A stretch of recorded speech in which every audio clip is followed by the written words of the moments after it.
3, 2, 1, 0. Howdy, this is Dr. Bernstein with your January 2018 teleseminar. Before we get started, I want to point out a few things. We've had a number of requests to change the guidelines for the questions that we answer.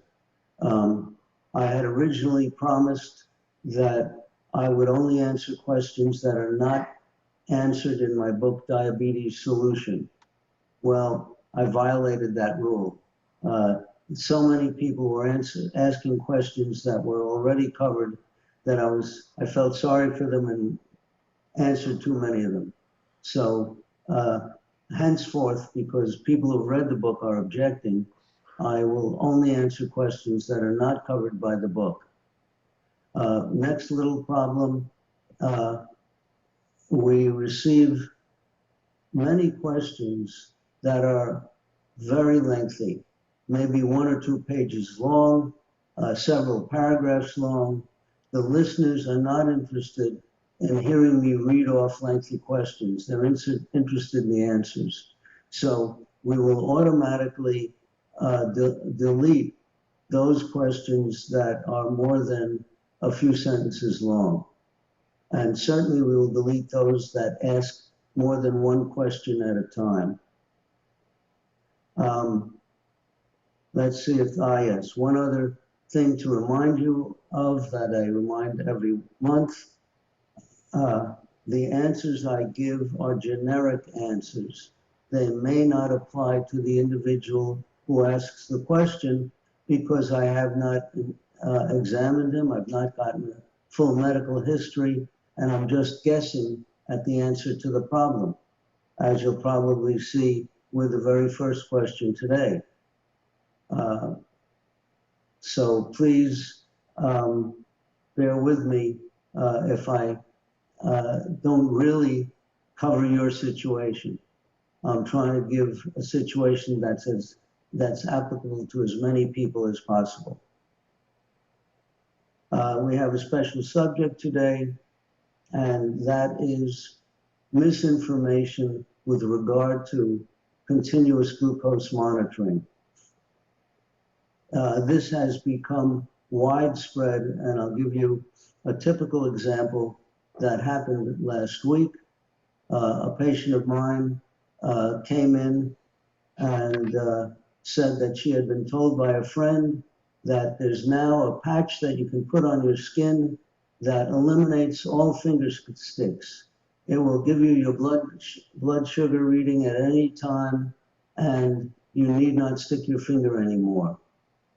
I also have had questions from viewers and listeners similar to this.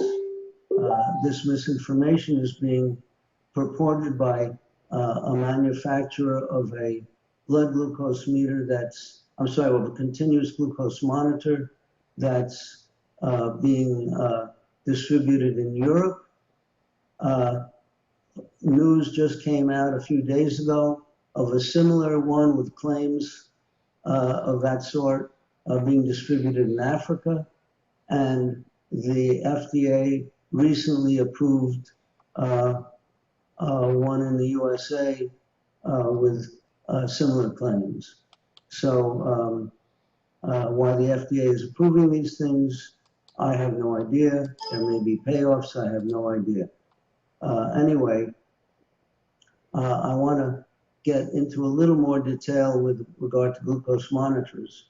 I had a side-by-side glucose monitor 60 years ago when I was first married, and my wife was so sensitized to the frequent hypoglycemia.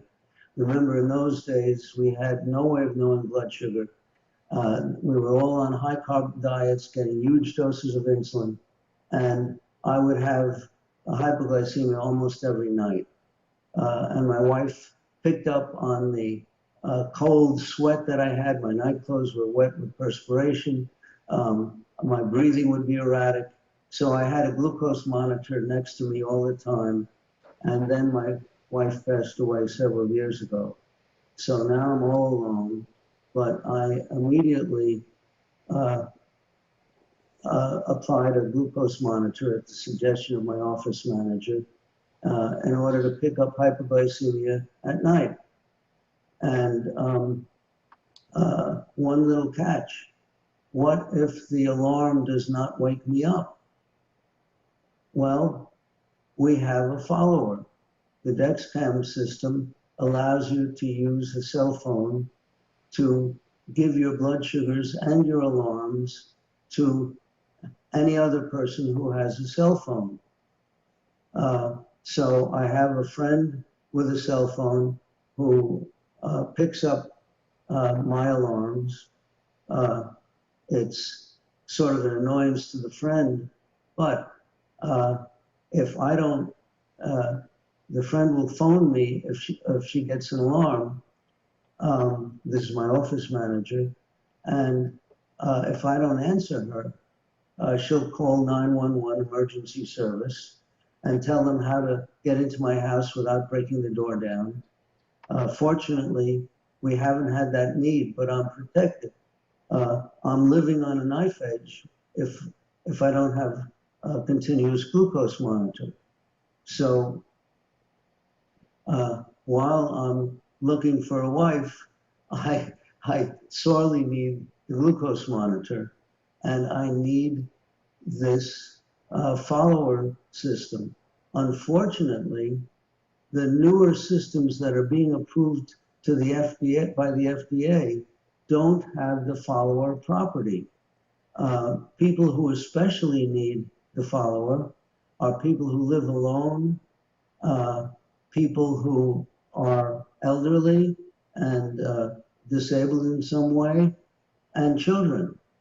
And the new CGMs that are out there don't have this feature. And they're also pretending that you don't need to check your own blood sugar. Well, I had an experience the other day. I went out briefly. I had a break in my office hours, and I went out to shovel snow. I checked my blood sugar before I went out. It was 89, and I figured if I spend 20 minutes shoveling snow, I'm not going to get into trouble. And as soon as I got back, I was feeling strange. I knew I must have a low blood sugar. My continuous monitor said that I was 88. Well, I checked my finger stick and it was 34. So the CGMs can be 20 minutes, a half hour behind your actual blood sugar. And in this particular case, I was doing strenuous exercise that really got me down.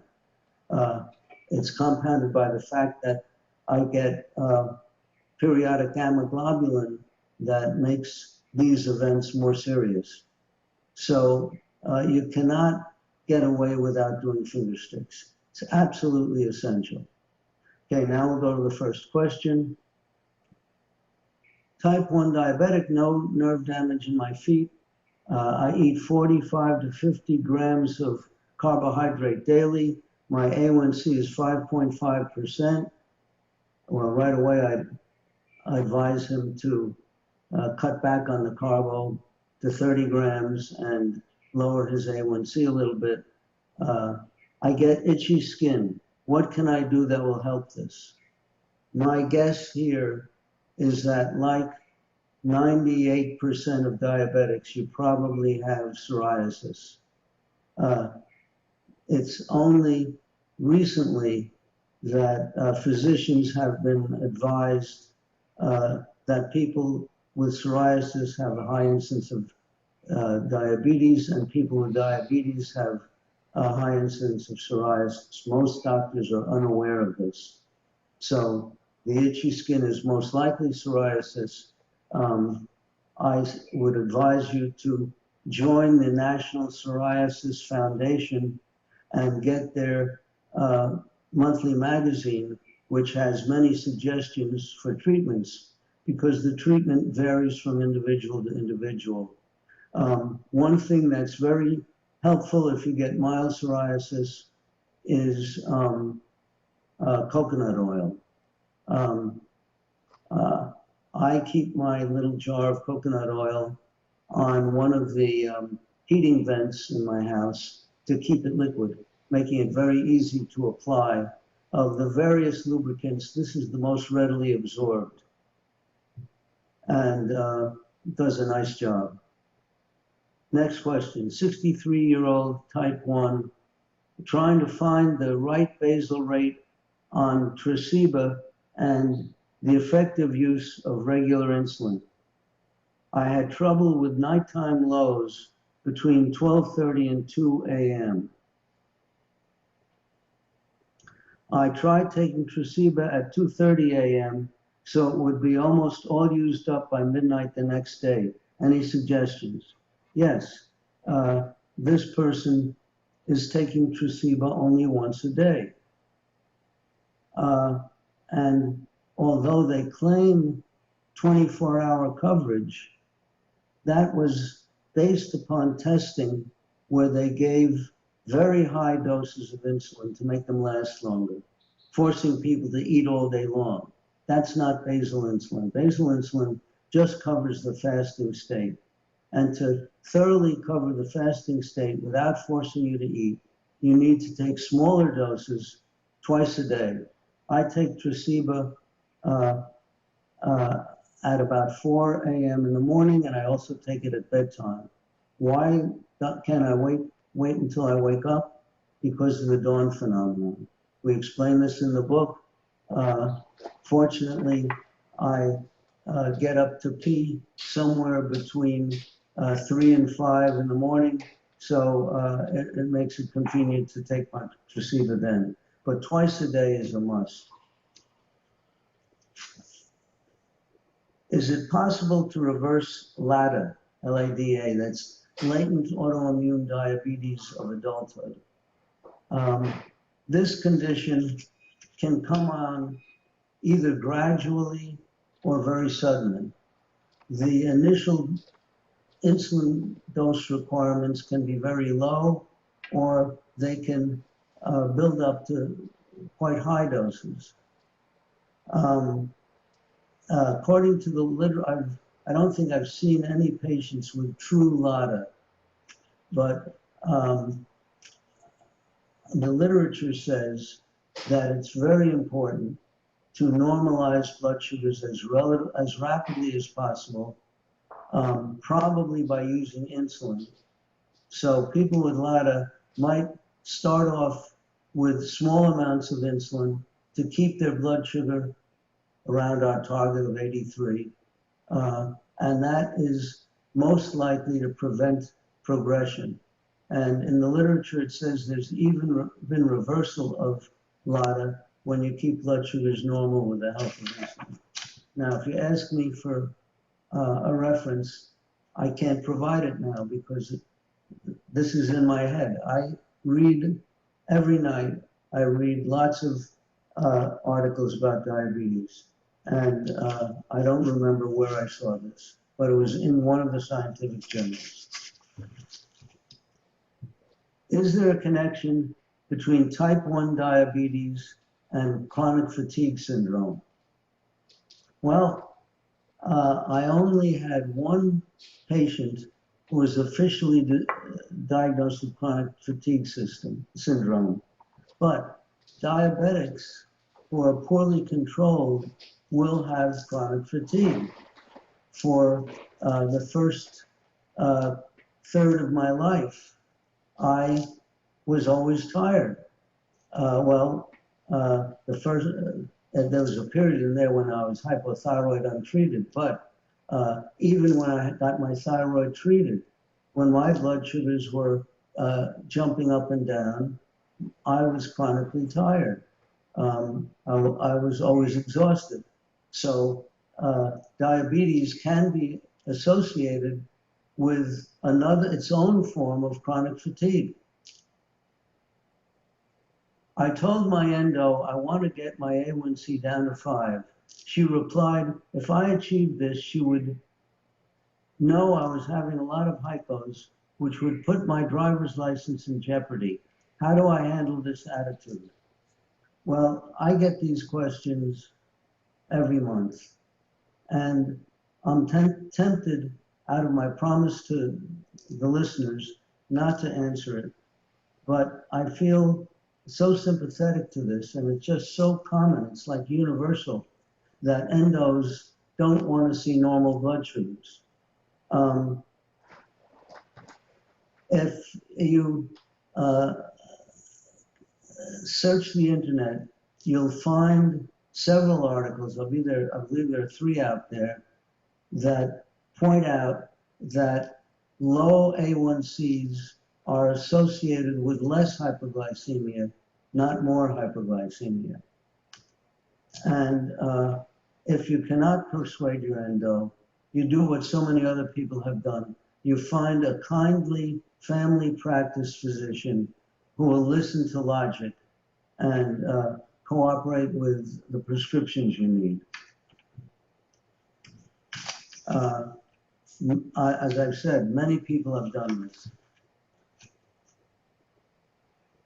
I'm on Coumadin for atrial fibrillation.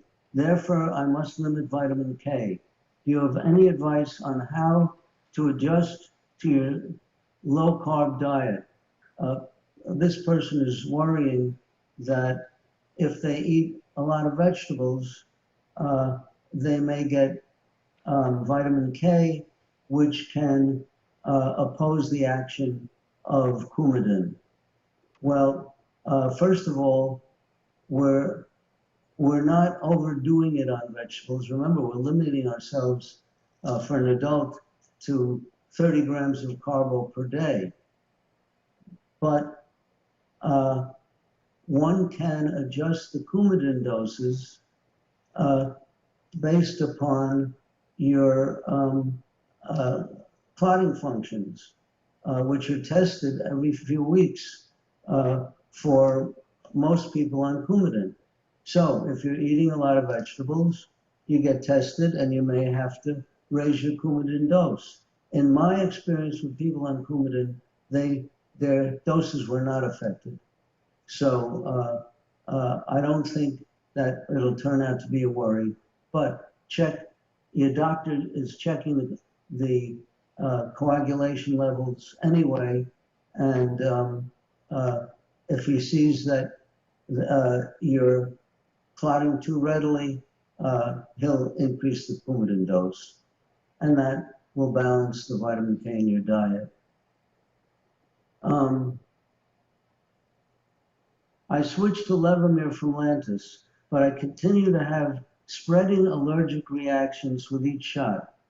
I will either have to return to Lantus or move to Tresiba, which may not be easy for me to get or afford.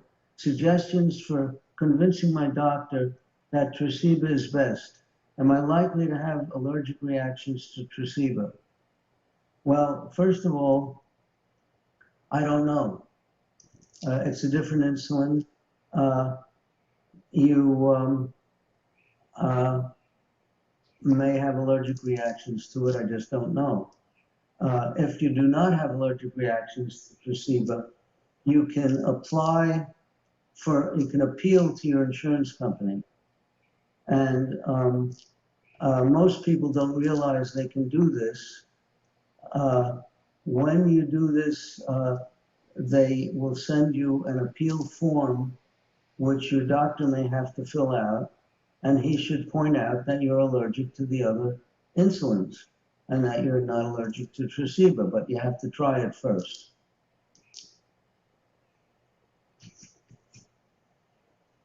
How can I obtain Glucophage that is not generic? I cannot find a pharmacy that has the brand version, and my insurance says it's not on their list. My doctor is simply doubling my old dose of Metformin. Well, apparently this person is not taking the timed release Glucophage. He's taking the rapid acting Glucophage. And rapid acting Glucophage dosing has been changed. You can no longer buy 500 milligram tablets. It's available in 850 milligram tablets. If you look for 850 milligram glucophage, your pharmacy can get it.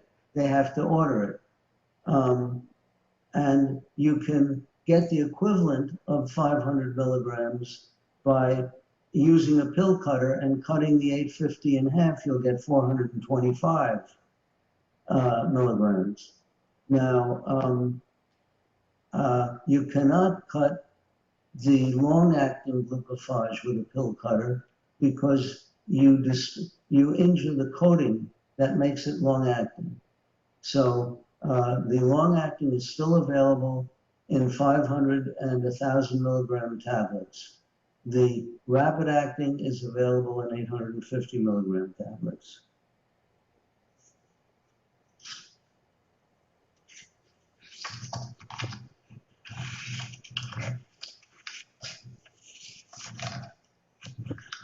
I have two adopted children.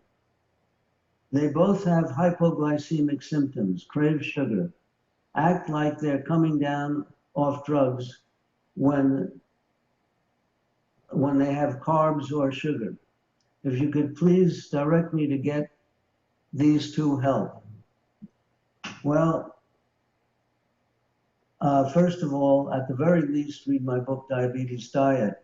You should put them on a very low carbohydrate diet, and they probably need frequent protein snacks. Now, the protein gets slowly converted to glucose and therefore will maintain or keep blood sugar, hopefully, at a normal level if you eat enough of the protein or frequently enough. I've seen several people with reactive hypoglycemia, and this is really the answer. Frequent high-protein snacks and total avoidance of rapid-acting carbohydrates like bread or anything made from flour, potatoes, etc., etc. This is discussed in my book, Diabetes Diet, and it also has recipes for gourmet meals that do not have rapid-acting carbs in them. If blood sugar levels begin to rise after an insulin injection has already been taken, how high does the BG need to go before you would recommend another correction bolus despite stacking the insulin? My BG rose quickly by an additional 60 points within 3 hours. It was a full 5 hours before the blood sugar was even a little lower. Well, probably this person was eating a lot of carbohydrate and may have had slow digestion. And the game plan is not to stack one insulin shot on top of another, but rather to do things that are not going to raise your blood sugar dramatically. Stacking shots, as this person mentions, almost never works out. You end up getting hypoglycemia later on after you've had several shots of insulin, and because the insulin lasts longer than you think. And then you overeat for the hypoglycemia and so on. So you should cut the carbohydrate. Unfortunately, I have to say, read my book, Diabetes Solution, and avoid these situations. Type 1 for 50 years, so this person is a real survivor. 10 years ago, began having frequent falls. I can't seem to stop my feet from sliding out from under me. Is the sliding sensation related to neuropathy that might eventually improve? Well, first of all, neuropathy only improves if you have normal blood sugars. And then it may take years to fully improve. There are two forms of neuropathy that may apply here. One form is lack of proprioception, that is, inability to feel joint position or the position of your feet. That will slowly improve with absolutely normal blood sugars. Another form of neuropathy causes drop foot, where the foot, instead of being at right angles to the leg, I'm trying to do it with my hand, but my hand, I can't get my hand at right angles, but the foot goes down like this. If you have drop foot, it's not going to reverse.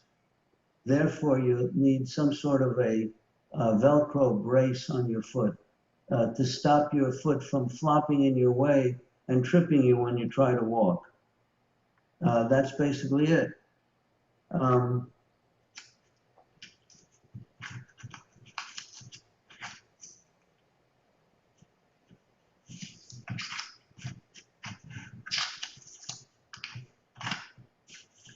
I've been a type 1 for 2.5 years.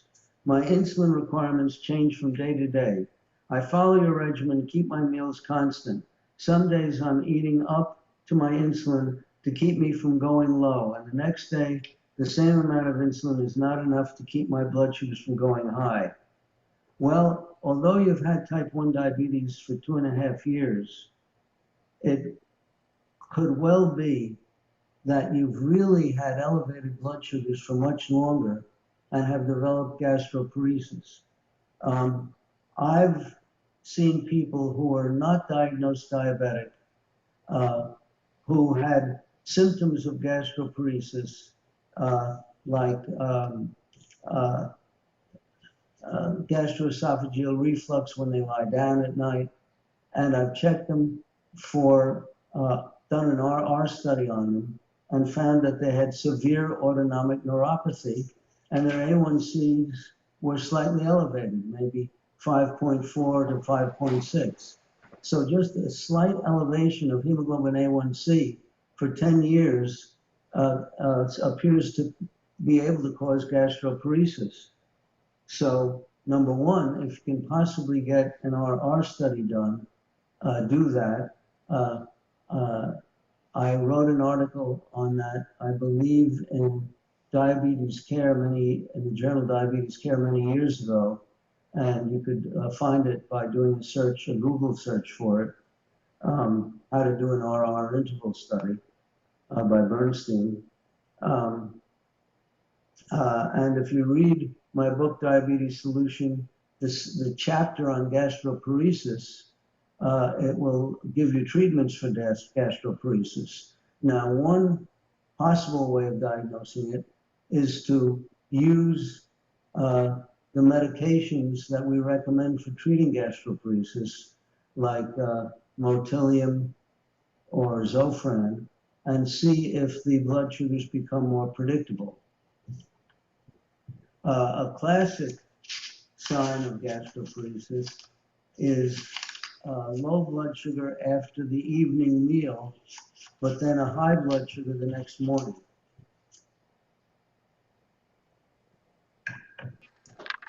Under care by the U.S. Veterans Administration, hemoglobin A1C was 8 to 9.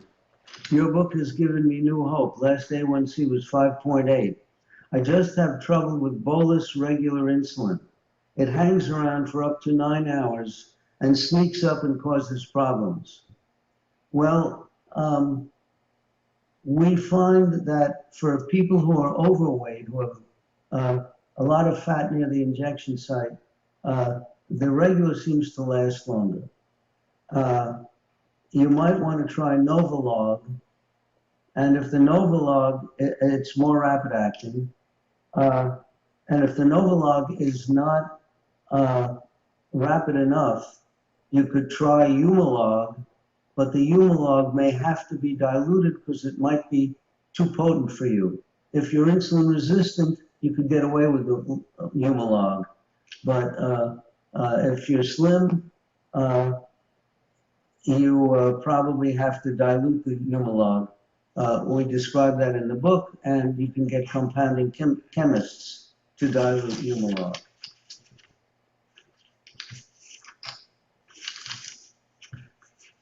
I'm type 1 diabetic, staying in University of Hyderabad in India. Now our university giving me only Lantus long and act rapid insulin. I have glucometer, but I can't buy strips. Kindly give me suggestions to improve my life. Well, I imagine that there are other type 1 diabetics at your university and that they have the same problem. Apparently you have a student health service. There probably is a doctor in charge of the student health service. You might want to try to inquire and find out who the other type 1 diabetics are. If there's a student newspaper, you might get an article published in the student newspaper asking for other type 1s to show their faces so that you can, as a group, complain either to the medical director or to the dean of students. If you have a dean of students who's responsible for the well-being of the students, he may be the person to complain to. But numbers always helps. If you have increased number of people protesting, you're more likely to get results. Please give this a try and let me know how this works out. Thank you. Type 2, is there a correlation between high blood sugar damaging cells of the hypothalamus, pituitary cells, and narcolepsy?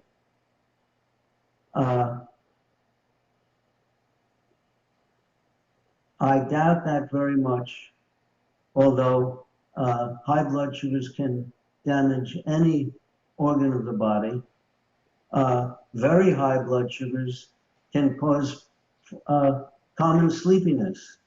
There's also the fact that such a large percentage of both type 1 and type 2 diabetics are hypothyroid, and usually the hypothyroidism is untreated. So it could be that you don't have narcolepsy, you may have hypothyroidism. But I've never read of any cases where high blood sugars were the cause of actual narcolepsy.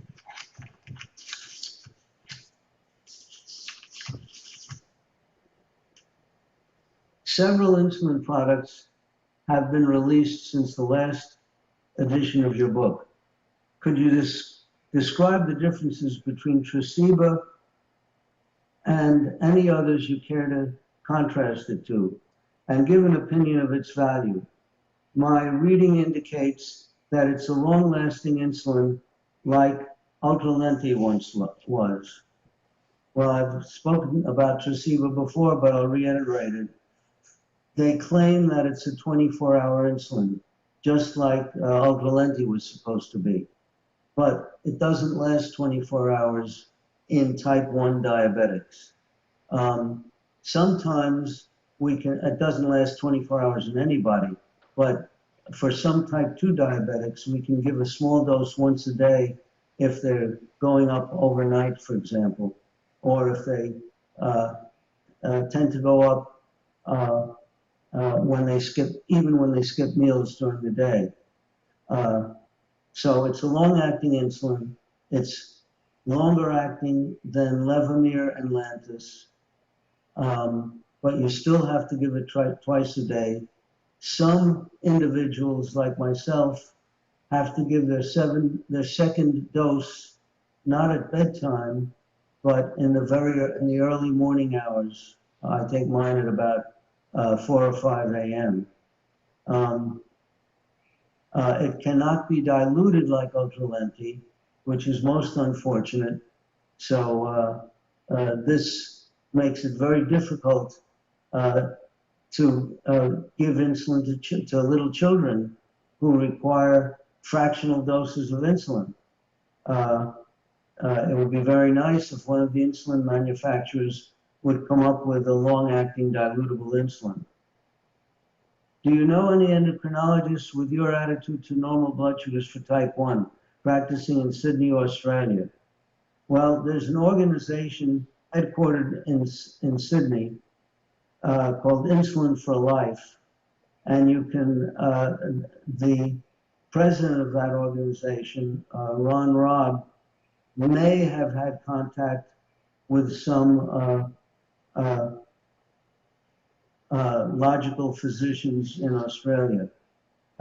It's unfortunate that it's very hard to find them in the USA, and I understand from my Australian patients there are a few in Australia. So if you go to the site insulinforlife.org.au, you could find their email address and inquire about a physician who will support normal blood sugars. How important is it to screen for autoimmune disorders associated with type 1 diabetes, specifically celiac disease? Should all kids be screened at some point, or should we wait for symptoms? There was recently an article in one of the major medical journals, should there be universal screening for celiac disease?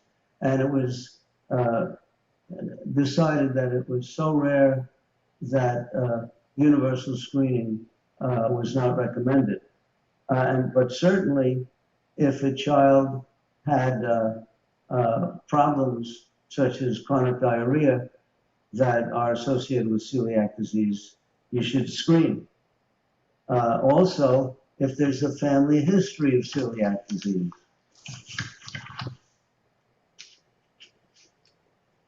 Because that's no longer universal screening, that's screening of susceptible individuals.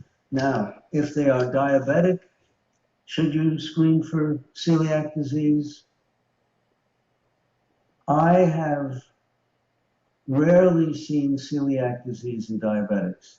I had it as an infant, but we thought it was celiac disease. They didn't have a word for it then, but it probably was my IgA deficiency. If you have a diabetic child, it's a toss of a coin of whether you should do the antibody screening. There are many people with celiac antibodies who don't have the symptoms, by the way. So it's really a matter of choice. My doctor here in Spain told me we can develop euglycemic ketoacidosis if we have ketones in blood. What do you think about it? Well, ketoacidosis is a condition that involves very high blood sugars and dehydration. In fact, Mozart had a character named Leporello who spoke of things like this, especially with regard to Spain. He said, "In España son ya 1003, which means 1003. That's the blood sugar that you need to develop ketoacidosis in Spain. But seriously speaking, let's ignore Mozart and not worry about ketoacidosis unless you have high blood sugars or dehydration. Are there any practitioners in Toronto, Ontario, who share your philosophy? To my knowledge, no. In fact, I've had protests from patients in Toronto saying that their endocrinologists object to normal blood sugars and to low carbohydrate diet.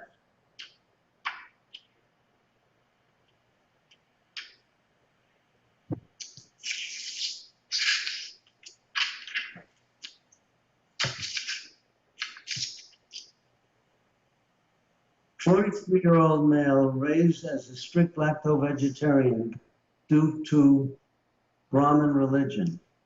Recently diagnosed type 2 diabetic, A1C 9.0. I've managed to reduce it to 6.6 with the diet restrictions and exercise, but I am feeling tired most of the time. I'm on metformin, 500 milligram delayed release, 2 of them every night, and atorvastatin, that's for cholesterol. If I eat salad, I am passing the salad as is and get very gassy. I am passing the metformin tablet as is as well. What tests, treatments available to fix my digestion issues? How should I start eating food that is not carbohydrate and is able to be digested by my body? Do I have to start eating non-vegetarian food to get enough protein? Apart from religious and familial concerns, it's something I've never done. Okay, first of all, the most logical, the most likely cause of your problem is the metformin. There's a very high incidence of diarrhea with metformin. It can irritate certain cells in the intestines. When I give metformin, I usually start with 1 pill at the lowest dose. I use the time-release form, and I take it at the end of a meal. So there's food to dilute it, so it's less likely to irritate the intestines. So one thing you could do is stop the metformin for a few weeks, see if the symptoms go away, and if so, you could restart it slowly. But looking for adequate protein from plants, you ain't going to find it. You would have to eat plants with a lot of carbohydrate and large amounts in order to get adequate protein for survival. To my knowledge, there are no regions of the earth where the protein levels of plants are so high that people can exist solely on protein, on plants. So to get your blood sugars normalized, you'll probably need to eat some form of animal protein. You can eat eggs, cheese, and fish, etc. That's about the best advice I can give you. Please take a look at the metformin.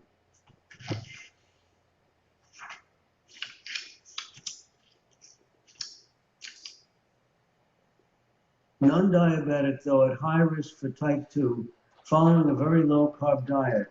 My glucose readings used to be high, average of about 100, but now since I've changed my diet, I'm in the 60s all day, including after meals, and including when I wake up. Is there any concern here? Well, first of all, my main concern would be if you were driving a car or operating machinery or interacting with other people. If your blood sugars are really in the 60s, sooner or later you're going to get into trouble.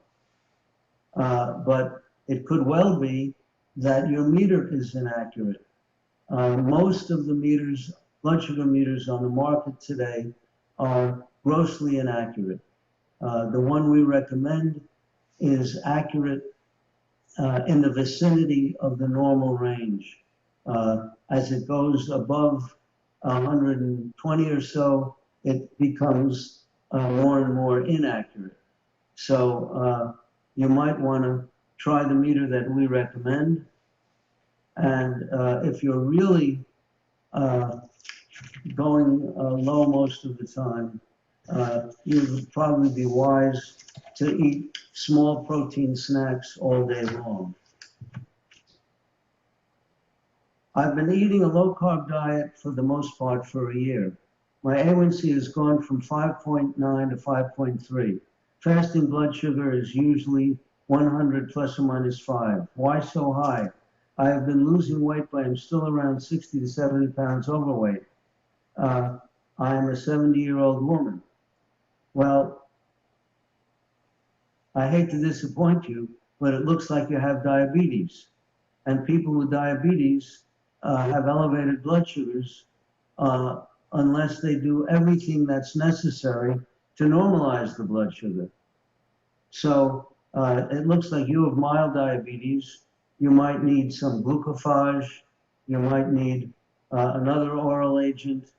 Offhand, I would guess that you probably do not need insulin, but if you can't tolerate the oral agents, diluted insulin is always a possibility. So the conclusion is that you're running a little high because you have mild diabetes. I have elevated blood uric acid level. Will it become normal with normalized blood sugars, or should it be treated independently?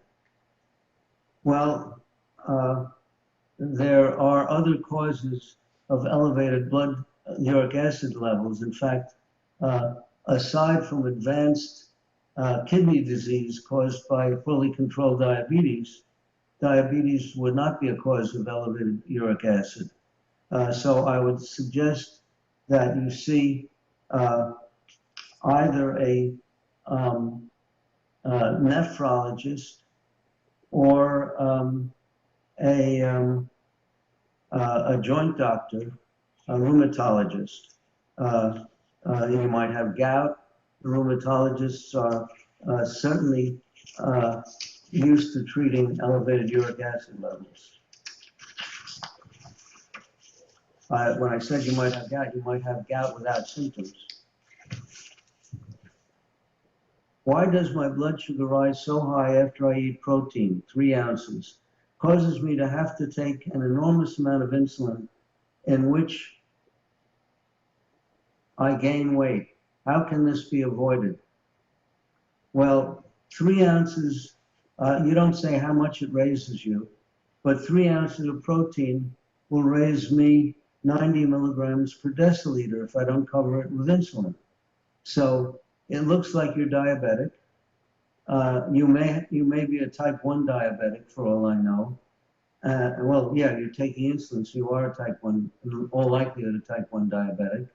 And to cover that 90 milligrams per deciliter, I need 1.5 units of insulin.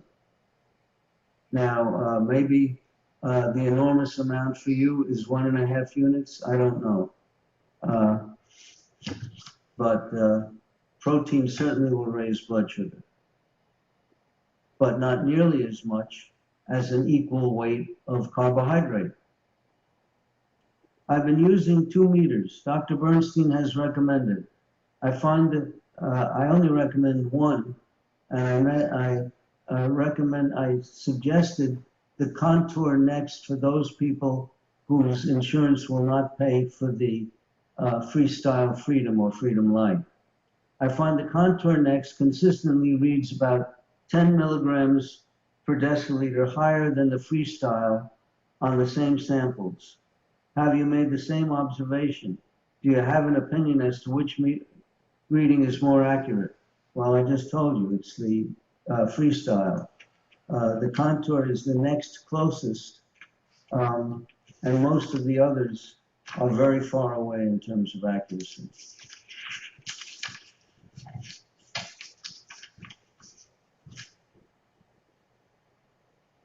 I made a smoothie mostly of kale and spinach, tested my blood sugar hourly for several hours, and had normal blood sugars throughout.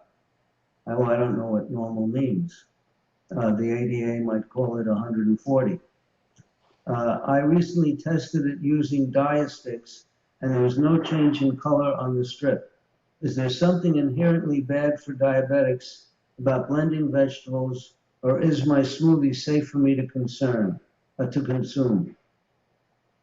Well, if it really has no effect on your blood sugar, and you check it over, let's say, the next 4 hours, I would guess that you don't have to worry. I suspect that this person, if a diabetic, is a type 2 and maybe making enough insulin to cover the concoction. I doubt that a type 1 would respond without any blood sugar change. I also wonder what is the so-called normal range that this person is mentioning. So if your blood sugars remain around 83 for 4 hours after you consume this, great. As Yogi Berra told me, what works, works. I'm a 28-year-old male with LADA, L-A-D-A, and a total A1C of 5.7%. Last summer, fasting blood sugars no more than 90 milligrams per deciliter, and elevated post-meal blood sugars up to 210. After starting a low-carb diet, my A1C dropped to 5.0, but now my A1C increased to 5.4, and my fasting blood sugars increased to 108, though post-meal blood sugars are never more than 130. Should I start taking insulin now? Probably. In fact, as I mentioned earlier, LADA is progressive, and the recommendations are that you do everything up front to keep blood sugars normal in the hope, not certainty, but hope of preventing progression.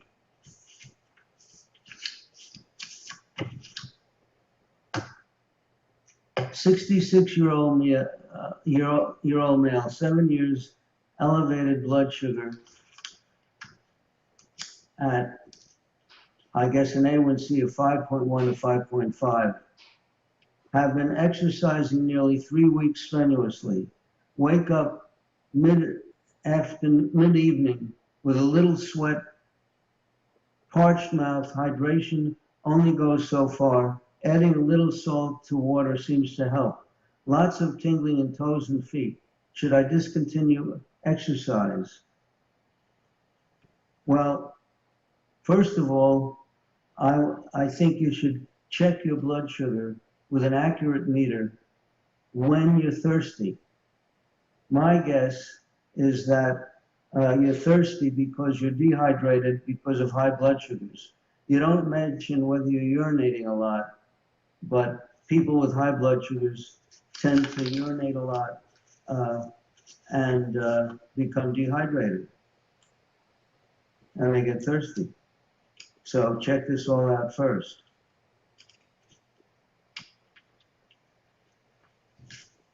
By the way, there are certain situations that can cause an A1C to be low even though blood sugars are high.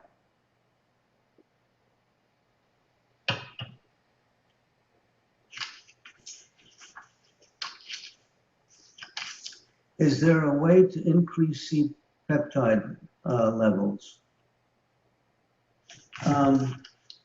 Offhand, I can think of 2 things. C-peptide is secreted with insulin when it's manufactured. It's part of the pro-insulin molecule, as I've explained in the past. And when a non-diabetic finally secretes insulin, they also secrete this little piece of the pro-insulin molecule called C-peptide. If you're injecting insulin, the injected insulin contains no C-peptide, so C-peptide blood levels are good indicators of how much insulin you are making. So this person really wants to be making more insulin, and the 2 ways that might help, if you catch the disease diabetes very early on and keep blood sugars absolutely normal, that is around 83 milligrams per deciliter, there's a good chance, I shouldn't even say good, there's a chance of retaining your current insulin production, possibly even increasing it a little, not necessarily curing the diabetes. Consumption of the medication called salsalate, S-A-L-S-A-L-A-T-E, salsalate, can raise C-peptide levels and lower blood sugar. in very mild diabetes. It might be worth a try. It can have some side effects that are similar to the side effects of aspirin, but it seems to be more benign and more likely to help blood sugars. Are there any modifications to your diet plans for those who recently had their pancreas removed? Good question. These are people who have been made diabetic by virtue of a pancreatectomy. And the removal of the pancreas not only takes away your insulin, but also glucagon and a few other hormones. It also takes away digestive enzymes, especially those necessary for the digestion of fat, but also protein. So although I wouldn't change my diet, I would take oral enzymes with meals to help with the digestion. And again, a good gastroenterologist should know what enzyme products would be best. A 68-year-old vegan, how can I modify your dietary insulin program to manage my type 1 diabetes? My current A1C is 6.9%. Well, that's an average blood sugar of around 175. So it's pretty darn high. And if your vegan diet includes eggs, I would say that you consume a lot of eggs. If it allows you to have cheese, then have cheese. If it allows you to have fish or other animal foods, great. But you cannot really get away with absence of all these sources of animal protein. Your blood sugars will continue to remain high. And as far as insulin adjustments, has to be for a high protein diet, and they're in the book.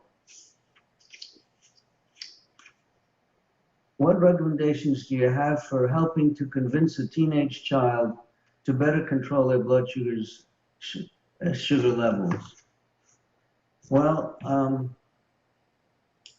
there are a number of things that I can think of. I'm sure I won't cover everything. First of all, to get the friends active in helping her with her blood sugars. That means they should ask her to check her blood sugar when they think that she might be high or low, and they should encourage her to avoid sweet foods. They shouldn't eat sweets in front of her or try to tempt her. The family should all be on the same diet that she's on. It's unfair, and it's also bringing a risk to the rest of the family because someone in the family has genes for diabetes, and she's probably not the only one. So the whole family should be on her meal plan. You should also download some of the articles in the scientific journals. You could go to Diabetes Care, Diabetologia, Lancet, searching for articles that show images of brain shrinkage in children who have had high blood sugars. There are also articles about diminished IQ and cognitive function as children mature who have had high blood sugars. There's also evidence, recent article, that children who grow up with high blood sugars end up poorer socioeconomically, probably because they're lower cognitive function. So you search the literature, you'll see some convincing evidence.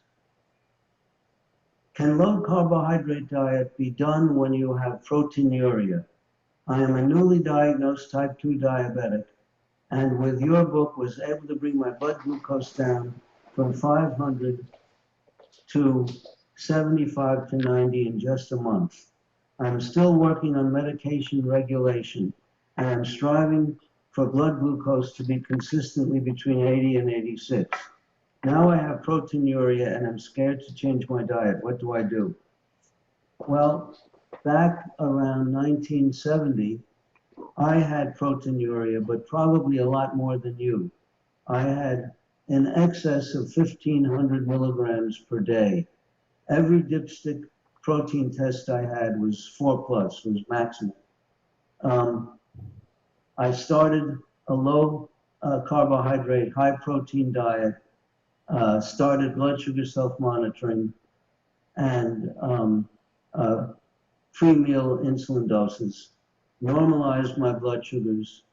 At the very beginning, we didn't have A1C, but by the time we had it in, say, 1973 or 4, I had normal A1Cs, and the proteinuria went away. And now I'm 83 years old, and I'm almost 84. I have normal kidney function. Could you please provide us with a list of the 25 to 30 weightlifting exercises you do every week as a reference point? No, I can't. It's going to take too long. It would take me 2 or 3 minutes to explain the details of each exercise. But if you visit any gym where there are trainers, they'll show you the exercises that they have there. That's what I did the first time I visited a professional gym. So you could do the same. Well, our next teleseminar will be held on Wednesday, February 28th. Please join me then. Thanks so much for listening and watching. And stay well, have normal blood sugars.